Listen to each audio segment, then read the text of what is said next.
দুপুরের মেনু কি কি আছে তোমাদের দেখিয়ে দিই। এখানে আছে ভাত, বড়া ভাজা, আর এদিকে হলো উচ্ছে ভাজা, কাসুন্দি, এদিকে আছে ডাটা দিয়ে ডাল, চিকেন, আর সাথে হলো চা। খাবার যদি এত সুন্দর হয় তাহলে তো কোনো কথাই নাই। তো চলো সুন্দর করে আজকে আমি খাওয়া দাওয়া করি। আর ব্যাপারটা আজকে সেই করতে হবে। আর আমার ভিডিওতে যদি ব্যাপার না হয় তাহলে তো কোনো কথাই নাই। এই কাসুন্দি দিয়ে সুন্দর করে আমি এই ভাজাটা সুন্দরভাবে এরকম করে মাখিয়ে এই নিলাম, একদম সেট করে ঢুকিয়ে দিলাম।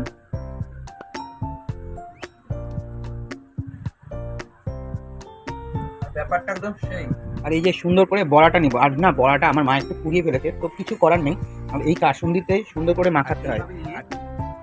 ব্যাপারটা একদম সেই করে ফেলতেই হবে। আর সেই যদি না থাকে তাহলে তো কোনো কথাই নাই। তো চলো খাওয়া দাওয়াটা এখন জমিয়ে করি আর কি। আর তোমরা কে কে আজকে লাঞ্চে কি খেয়েছো অবশ্যই তোমরা কমেন্টের মাধ্যমে জানিও। কাসুন্দিটা কিন্তু আমার বাড়ির বানানো, আমার মা নিজে হাতে বানিয়েছে। তো বাড়ির কাসুন্দি একটা টেস্টই লাগে আলাদা। আর আমার না বাইরে কোনো খাবার সেরকম একটা পছন্দ না, মানে বাইরের উল্টোপাল্টা জিনিস দিয়ে বানায়। আর এদিকে আছে হলো চিকেন, আর চিকেনটা সুন্দরভাবে এই নেবো। আর সত্যি এত সুন্দর খাওয়া দাওয়া যদি হয় ডেলি, তাহলে তো আমি রোগার থেকে একদম মোটা হয়েই যাব। আমার ডায়েট তো হচ্ছেই না, আমি ভাতটা একদম কম খাই আর সবজি টবজি একটু পরিমাণে। কথা বলতে বলতে আমার ভাতটা মাখানো হয়ে গিয়েছে। এই সুন্দর করে নিতে হবে, আলুটাও একদম সফট।